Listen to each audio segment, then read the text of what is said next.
Dans les premiers cycles, L'homme avait tous les pouvoirs? tous les pouvoirs. À quel Il pouvait cycle? arriver au bord du Rhône et puis il disait que la rive du Rhône se venait contre celle-là pour pouvoir marcher. Il avait tous les pouvoirs. Et ça, c'était au premier cycle? Oui, de- il avait tous les pouvoirs. Ah ouais, carrément. Il pouvait vivre éternellement, il pouvait vivre indéfiniment s'il voulait ou pas.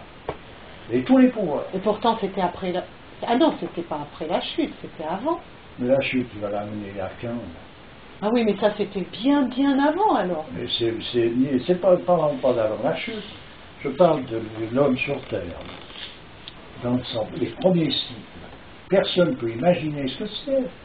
Parce que finalement, les deux derniers prophètes, c'est vraiment au dernier cycle qu'ils sont venus, au Kali Yuga.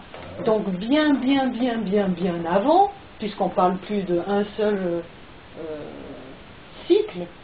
Tu parlais de combien? 1000 cycles? 1000 cycles pour un kalpa, puis puis on peut historiquement aller dans le monde traditionnel, on est au 7 ou 8e kalpa. Carrément. Donc au tout début de tout ça, l'homme pouvait faire Mais ce qu'il même voulait. pas ça, au début simplement du Mandantak, c'est une répétition qui se fait. C'est la création, elle est au début de l'ensemble de toutes ces répétitions-là. Ce qui veut dire qu'après ce cycle, il y aura de nouveau un cycle d'or, un âge d'or. Ah, il y aura encore un âge d'or? Ça continue, ça repart, jusqu'à arriver de nouveaux cycles comme ça, etc.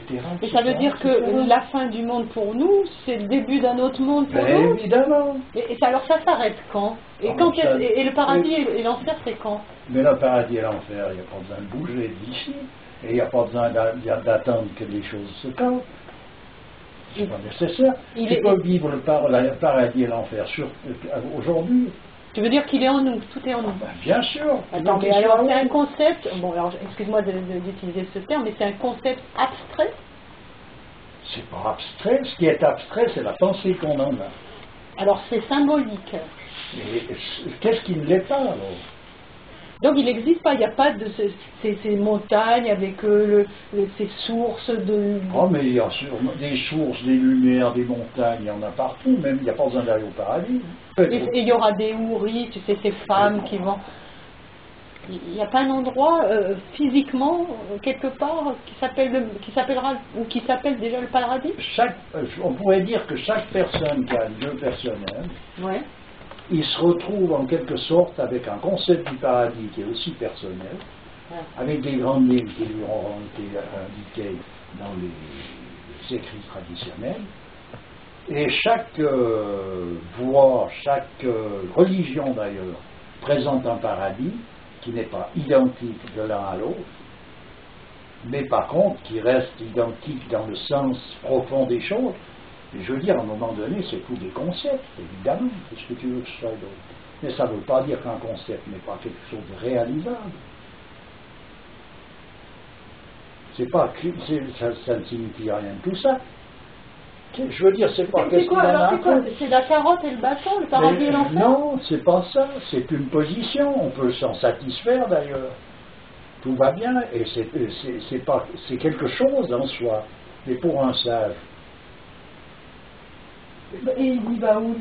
Il n'aspire pas au il paradis, est bien exprimé que pour un sage, le paradis est une prison.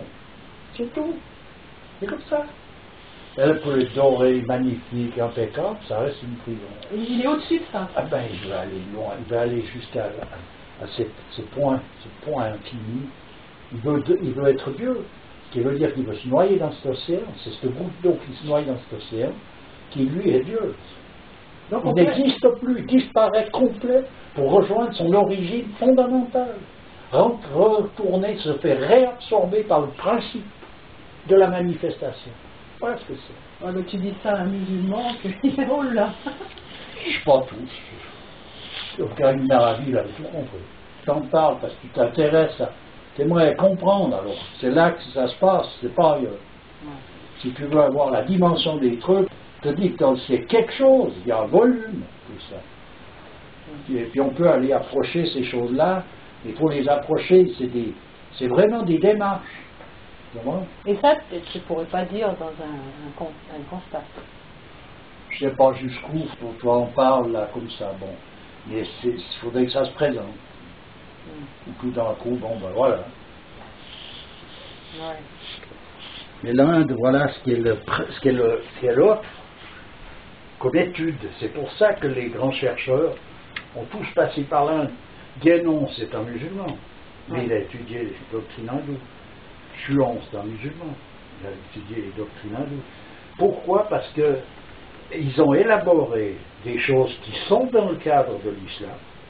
Le prophète, il est tout ce que je dis, là, ce que je suis en train de raconter. Il l'est lui-même. Le prophète de l'islam. On parle de la Hakika, c'est ce que je suis. Ouais. La vérité, c'est ce que je suis. Donc il est la vérité. Et oui. Ah. Et la vérité, c'est... Mais après, pour l'élaborer... La vérité, c'est le principe. Bien sûr. Et ça, c'est le prophète de l'islam qui disait ça. Je suis la Hakika, la vérité. Ouais. Et le Jésus, qu'est-ce qu'il disait, lui? Je suis la vérité. Lui aussi disait ça. Ben oui. Donc je suis le principe, et le principe, c'est Dieu, finalement. Je suis le chemin, la vérité, la vie. Je suis... Le Hakika. Oui, la charia déjà. La charia. Et ça, c'est quoi? C'est à mettre en opposition, enfin, en comparaison avec quoi? Ben, la charia, c'est la vie. La vie. Ça va être la vie. La vie. La voie, c'est le chemin. Tariqa. Oui. Et la vérité, c'est la vérité. La vérité. Hakika. Et tous les deux ont dit la même chose. Exactement la même chose. Jésus et moi-même. Oui, bien sûr. Puis ceux qui disent d'autres. Et tous les deux ont dit je suis la vérité. Eh oui. Incroyable. Mais c'est comme ça, tu vois. Non, mais ce que je trouve incroyable, c'est maintenant de faire le lien avec vérité égale principe, principe suprême égale Dieu. Ah ben c'est ça, bien sûr, principe suprême, c'est Dieu.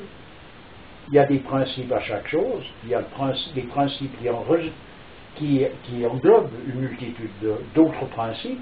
Puis il y a le principe des principes, qui est Dieu. Mais ils ne sont peut-être pas le principe des principes, alors finalement. Ils sont un principe. Non, puisqu'ils disent qu'ils sont la vérité.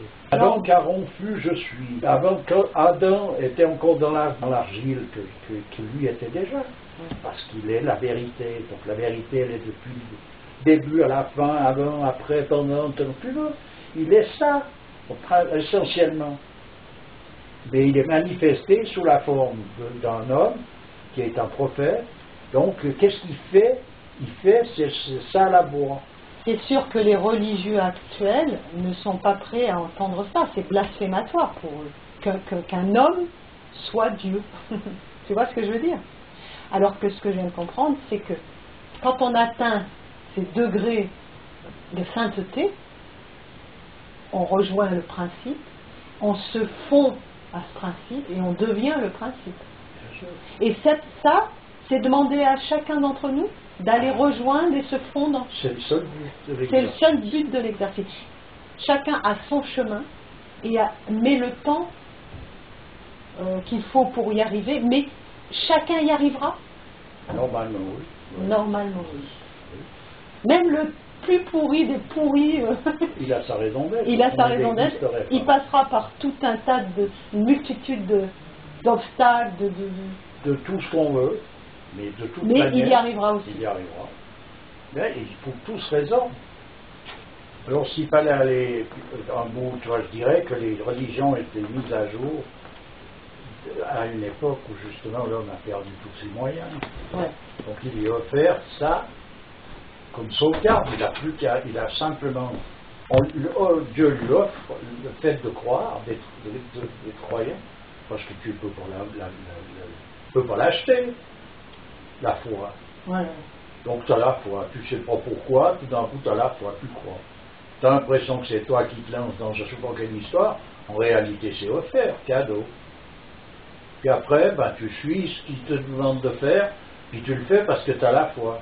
Ça t'oblige à ça. Donc, toi, je veux dire, c'est marché, tout est bien marché, tout est prêt. Pourquoi? Parce qu'on ne peut pas faire autrement. Ouais. Tu vois, aussi, si on veut le regarder d'une certaine façon, c'est pas tout vrai dans le sens qu'il est inclus dans la religion. L'ensemble de tout ça sous une forme très particulière. Ouais. C'est bel et bien un chemin, c'est une voie qui mène à la vérité, c'est pas quelque chose qui est à peu près. Simplement, ça a été simplifié d'une certaine manière par rapport. Quand on parle des pouvoirs thaumaturgiques, un homme actuel dans notre monde actuel, c'est pour ça qu'il faut des pointures déjà pour arriver à se discipliner simplement pour obtenir un pouvoir thaumaturgique. Ouais. Quelqu'un voudrait obtenir un pouvoir de lévitation, de je sais pas quoi. C'est un travail, un boulot à plein temps, où le type il peut pas s'amuser à se disperser. C'est une concentration continue avec tout ce qu'il faut. Tu comprends? Mais il peut y arriver. Bien sûr. Mais actuellement, il n'est plus dans un état pour y arriver, parce qu'il n'arrive pas à se concentrer 2 minutes sur un truc. Oui, c'est sûr. Alors qu'il faut se concentrer jour et nuit. Attends, simplement dans le yoga, tu vois, les types, ils arrivent. Moi, j'avais vu le grand-père d'un copain, là, qui était tibétain, qui revenait. Il avait 80 balais, il était débarqué direct du Tibet, des monastères. J'ai eu la bagarre, il avait de la famille ici, qui ont été chercher. Bon. Mais lui, il a vécu dans les monastères. Il a été parachuté à Genève pour du bonheur. Tu peux l'oublier, tu ne donnes rien à boire, rien à manger pendant 10 jours, tu dis bonjour, tu n'en as rien à foutre de rien. Il dormait, lui, il dormait, tout d'un coup, il se mettait, 10 minutes après, il avait dormi la nuit, c'était bon, c'était fini. Il se mettait en état de... Dans un truc, il se positionnait, c'est fini, 10 minutes il en avait besoin. En 10 minutes, c'était la nuit pour lui. Il avait passé une bonne nuit de type qui a dormi 10 heures. Ouais.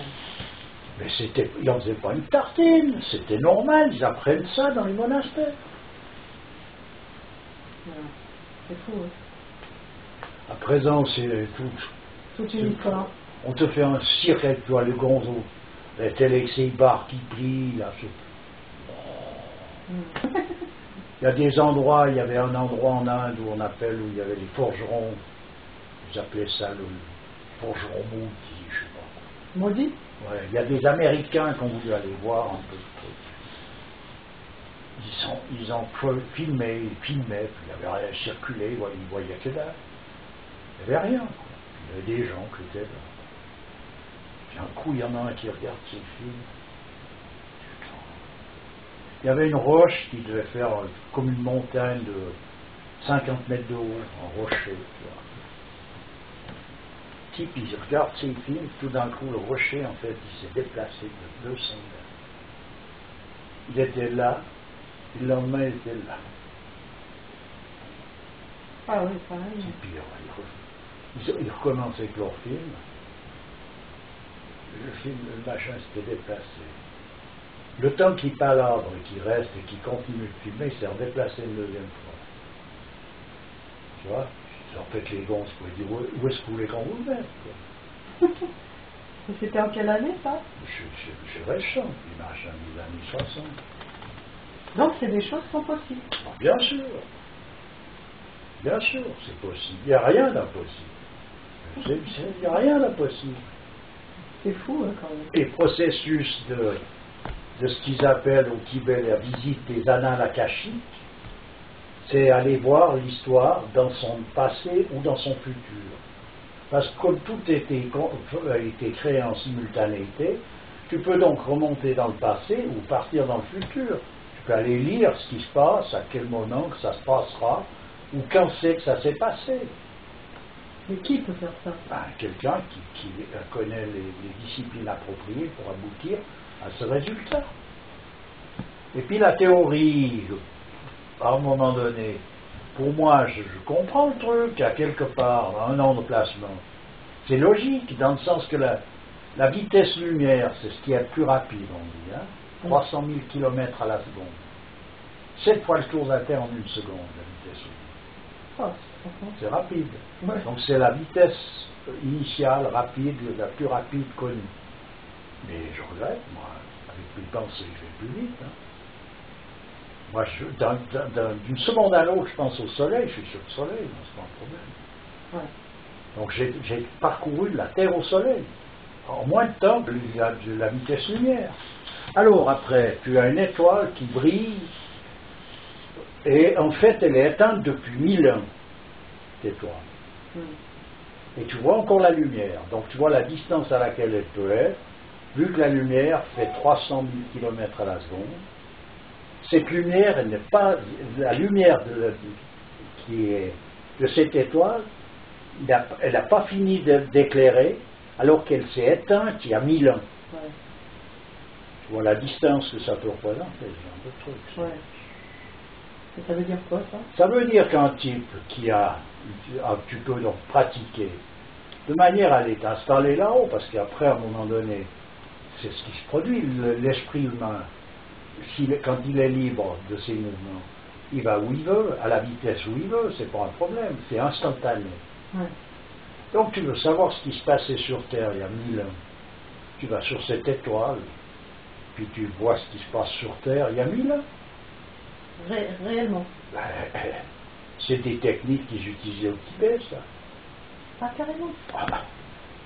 Moi j'ai connu un Laotien, j'étais couché mon frangin, on riait. Mon frangin l'avait invité, c'est un gars du Laos, c'est un joli type. Puis lui, il expliquait, parce que mon frangin cuisinait, lui, je ne comprenais pas les questions, puis après, ah ouais. Puis à un moment donné, il parlait, parce que lui, il a vécu dans un lieu où c'était rempli de monastères, avec des moines qui pratiquaient pour obtenir différents pouvoirs, différentes combinaisons. Et lui, il a vécu, il est né là-dedans. Pour lui, c'était pas un problème, tu vois. Il était plutôt en train de regarder ce qui se passe, puis de regarder les jeux, les jeux électriques, de bistrot plutôt, tu vois. Mais mon frangin qui le questionnait, alors c'est moi, il disait quoi? Tu vois, lui. Et à un moment donné, ouais, mais il faisait des choses qu'on n'arrive pas à faire. Il a cuisiné jusqu'à tout d'un coup, l'autre, il a commencé à tartiner deux, trois trucs. Voilà, il disait, ouais, ben nous on rigolait quand on était enfant, parce qu'on leur courait après. À qui? Après ces moines. Ouais. On courait après pour essayer de les toucher. Alors nous, on courait tant qu'on pouvait. Eux, ils marchaient doucement, on n'arrivait jamais à les rattraper. Ah, c'est fou. Et puis, il disait aussi, quand ils passaient, il pleuvait, c'était une tourmente, ils arrivaient, ils passaient chez nous pour une raison ou une autre, ils étaient secs. Secs. Voilà, etc. Je sais pas, on a parlé des tartines. Incroyable. Mais ça se faisait couramment, ces choses-là. Attends, je passe un peu.